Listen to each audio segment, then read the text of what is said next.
Hi lovelies, karibu sana to my YouTube channel. My name is Glynis. Thank you so much for joining us if you're new here. If you're a returning viewer, asante sana for the support. And I would say a very special thank you for all of you who've been watching my law school videos.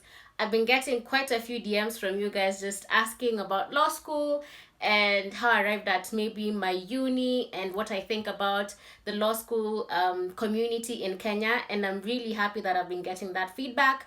So today's video will also be about law school and specifically how to survive law school or how I survived law school. So let's get into it. Before I even start, I realize that whenever I'm doing these videos, I kind of just jump in without giving you my background. So I am a lawyer by profession. I did my undergrad at Jomo Kenyatta University, as you already know from the how I picked my law school video. I will link it up here or down below in case you haven't watched it. And I did my bachelor's for 4 years. In Kenya, you do your bachelor's for 4 years. After the 4 years, you become a lawyer. Now, when you are a lawyer in Kenya, you cannot practice in court. You need to be an advocate of the High Court of Kenya. And you don't just finish your bachelor's, then go and do the bar exam. You finish your bachelor's, you graduate. Once you graduate, you have to wait for the next year to begin, and then you can join the Kenya School of Law. So that's what I've done. I graduated in 2019. I had to wait till the beginning of 2020 to join the Kenya School of Law, where you study for 9 months. You do your bar exam, and then you do something called pupillage. I'll explain the Kenya School of Law stuff in a different video because it's a lot, but I thought I'd give you that background so that you could understand that now I am studying to be an advocate of the High Court of Kenya. And yeah, it's a very wild journey. So let's get into the tips of how to survive law. Tip number 1, and I've said this before, please study the law for yourself. Don't go to law school for your parents. Don't go to law school for your grandparents. Don't go to law school to be a symbol in society. Please, please, please go to law school because it is something that you deep down know you want to study. Go to law school because it's something you're passionate about. It's something that when you think about your future, you cannot see yourself as not being a lawyer. And the reason I say this is so many people drop out of law school. So many people start but don't even get to 3rd year. I can tell you for a fact, people get left behind because of failed units. People get left behind because, you know, they lose their way or they feel like it's not what they thought it would be because it's very demanding. I won't say difficult, it's just very, very demanding. And you just need to do a lot of reading. So the first thing you need to do when you're joining law school, make sure you're doing it for you. And if you're a parent and you're watching this video, please don't pressure your kids to go to law school if they don't want. People have mental health issues because of these courses that they're forced to do and they don't like them. So talk to your child, help them understand why you think it's an area they should think about. Take them to school, take them to law schools to see what the education program looks like, then let them make the decision for themselves. The second tip, and it seems obvious, but please do this. Once you're in law school, attend the lectures. Attend all the lectures if you can, unless you have an emergency or something that's coming up, because I know there are times you won't be able to attend the lectures, but attend as many as possible. This is because in class you absolutely absorb more than you think you do. What the lecturer is saying in that interactive discussion, so much goes on in law school classes. And it's because classes are not just, oh, this is what we're going to study, this is what is in the course outline. You discuss what is happening in the legal fraternity in the world over, because there's always something that's happening. I'll give you an example with right now. Currently in my class at KSL, we're discussing the whole gender, you know, the 2/3 gender rule issue. And this is something that you won't just study once in constitutional law class. You'll also continue to study it in units like gender and the law, and it even can be an area of specialization. So law school is not just about getting notes and reading the notes and then you're good. Law school is very much dependent on that one-on-one interaction that you have with your lecturers. So please, the minute you step into law school, go for all your classes. Do not miss your classes because you get so much more than just what is in the course outline. The third thing is, please always have updated notes. And I'll tell you this because it gets to the end of the semester and you realize that from your course outline you had like 15 to 20 topics that you were covering and you don't have notes. And let me tell you, the minute you find those notes, you will wonder where you are. So after every class, you might be the person who likes to write notes during class like me, or you could be the person who prefers to listen, to jot down the areas that you'll be reading and the like. So just to make sure you have updated notes, make sure at the beginning of the semester you have your course outlines. A course outline is basically a breakdown that helps you know what you will be covering in a specific unit. That way, when you're studying, you know exactly where you're starting and where you're ending. And if you're looking for notes, you know which notes you need, which notes fall within the ambit of what you're studying and which ones aren't. That way you never fall behind. During exams, you don't struggle, and you basically know what's happening during the semester. You won't be one of those people of, guy, alifunza yo unit lini, and it happened. There are things that during the exam is when you're discovering, yeah, this was a unit or this was a topic. Don't be that person. The mental anguish that you get when you realize there's a whole topic that you don't know, it's not worth the stress. The fourth tip, and this is something that one of my lecturers has always said, win the battle at the earliest possible front. This is, I think, also something that is in the Art of War, the book. And the way to do that in law school is to do very, very well in your CATs and in your group works. Now, a lot of law schools have this program where you get some marks from your CAT. For instance, how was ours happening? I think you'd get like 15, it was out of 15 in your CAT and out of 15 in your group work, which gives you 30%, and then your exam is 70%. Yeah, so if you can get 15 out of 15 in group work and 15 out of 15 in your CAT, you're good. Because the pass mark, depending on your uni, is either 40 or 50%. And you don't know how the exam will come. It might be those exams where you look at the paper and you just feel like, wow, what is going on? So please pass your CAT. Study for your CAT. Your group work, you have so much time to research on your group work. So research on your group work and make sure you're getting the best scores possible. That way, when it comes to the exam, you don't have so much pressure to get points, because like aim for something like a 13 in your group work, a 13 in your CAT. There you have 26 points, meaning in the exam, even if it's a bad day and you get like a 25 in your exams, you're good. So always make sure that your CATs and your group work, you've done very, very well before it comes to the exam. Tip number 5 is study. There is no shortcut in law school, unfortunately. You just need to study. This basically is taking a book, opening it up, reading, making notes, understanding what the lecturer was saying during class, discussing it with your friends, all that. Please study. And when you're studying, don't just study for, what is constitutional law? Constitutional law is A, B, C, D, A, F, G.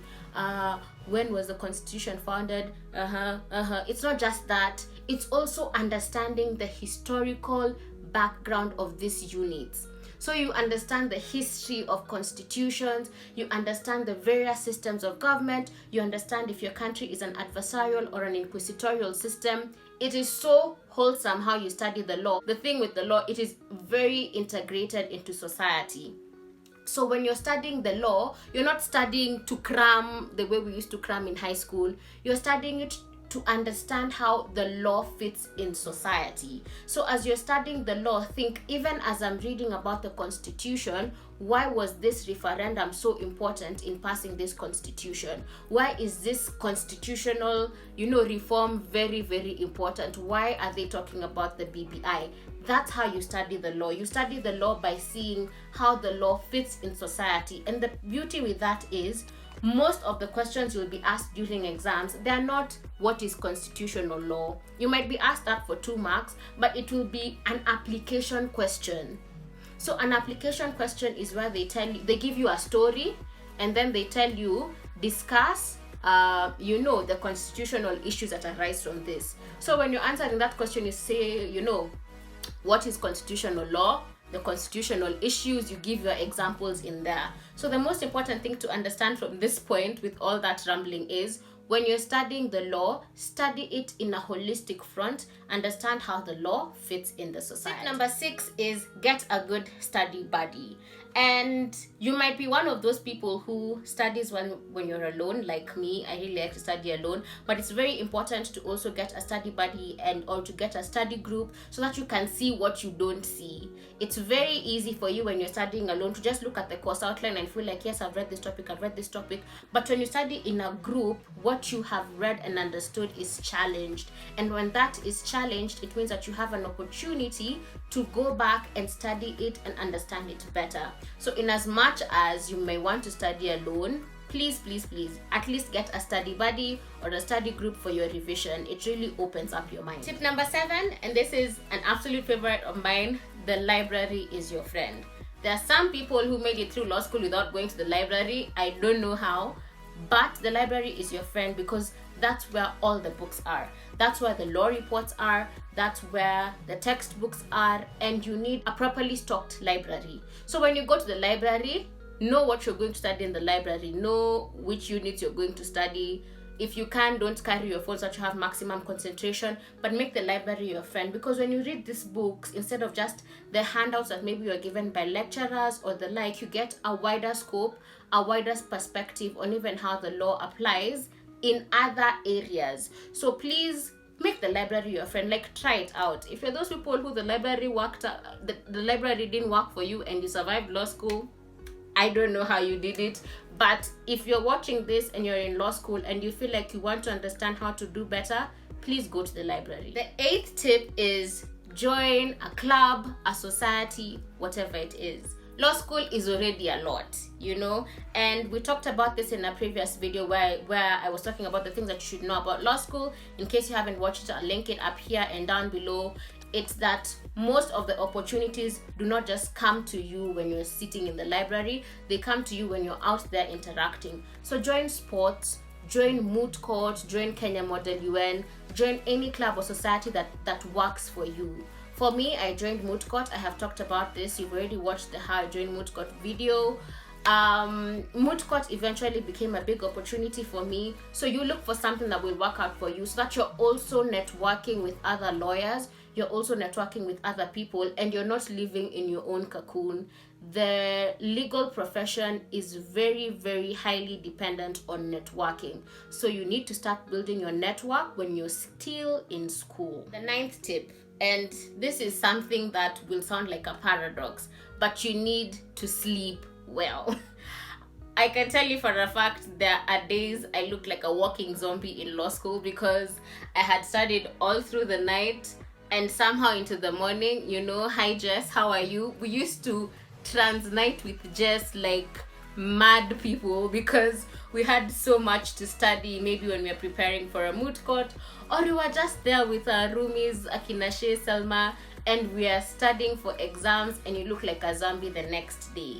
Please, you will get to a point of exhaustion until you feel like you don't have the strength to wake up the next day. So just plan out your work. The beauty with studying and planning everything and distributing it out is you don't have to rush at the end.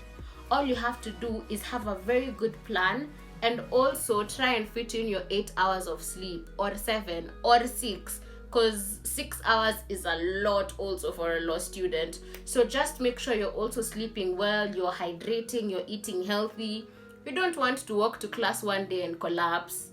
You don't need that kind of mental pressure. So make sure you're also taking care of yourself by eating healthy, exercise, hydrate, sleep well, all those good things, because in the end, the law will continue with or without you. It's very, very important that you ensure that the law is working for you and you're not working for the law, if that is possible. The final tip, and this is something that a lot of people do not talk about openly, but if the law becomes a lot, take a break. Take a break if you feel like you're getting overwhelmed. Take a break if you feel like your mental health is on the brink of it. Take a break so that you can breathe.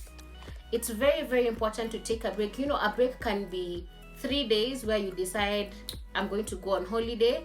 A break can be 1 week when you've closed, before you even start working, you start a new internship. Take a break and watch movies and enjoy yourself. A break can even be taking a semester off, because it gets to a point where you feel like it's not working out and it's very mentally exhausting and draining. So if you feel like you've gotten to that point in your law school journey, just take a break. Please explain it to your parents, and if you're a parent, please be very understanding when your kid says that, when your child says that they want to take a break and they feel like it's getting a lot. But also, when you take a break, remember, do not get too comfortable. Take a break knowing that you're doing this with the intention of going back. So set timelines for yourself, set targets for yourself.